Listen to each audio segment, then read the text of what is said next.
as we continue to learn about our brain and our mind, right, I wanted to talk about our internal dialogue. That we want to learn how to master, to really set a mindset for success. We need to learn to master this inner dialogue.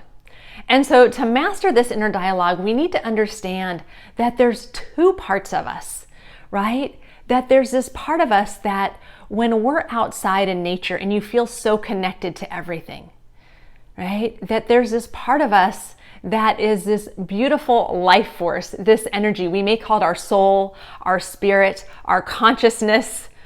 That part of us, if we go back to quantum physics and Einstein, he talked about at the core of who we are, this energy that we are is love, is wholeness.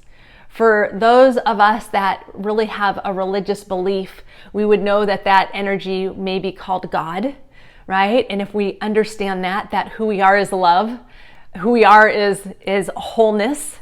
You know, any other religious foundations, they will work in a foundation of knowing that who we are is really wholeness, is love. Some other people might believe more in universal energy, and even that belief talks about wholeness and love. That who we are at our core is something so great and so phenomenal.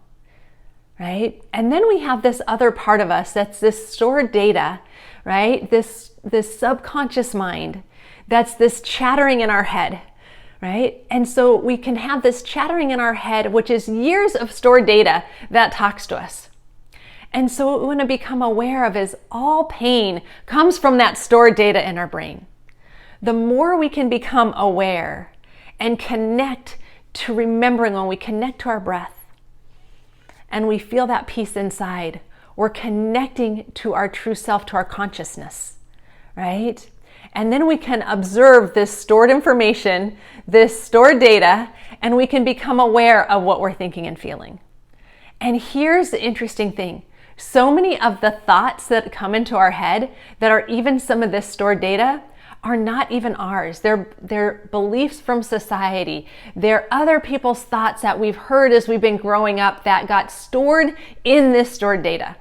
So as you're learning to become aware of thoughts and to shift your thoughts, know that as you recognize these thoughts, most of our thoughts are not true.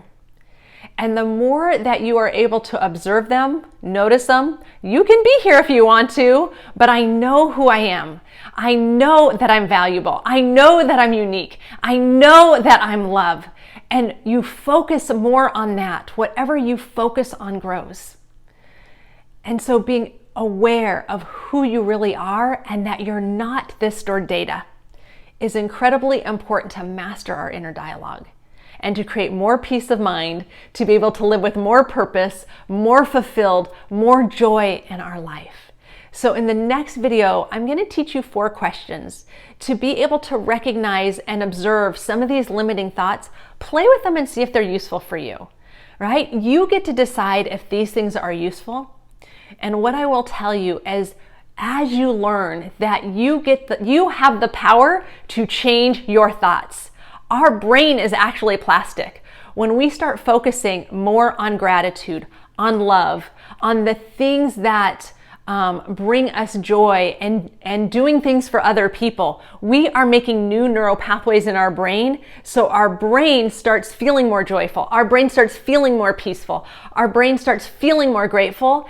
And the old pathways of the negative thoughts will start dissipating and falling away because you have the power to literally transform and change your brain.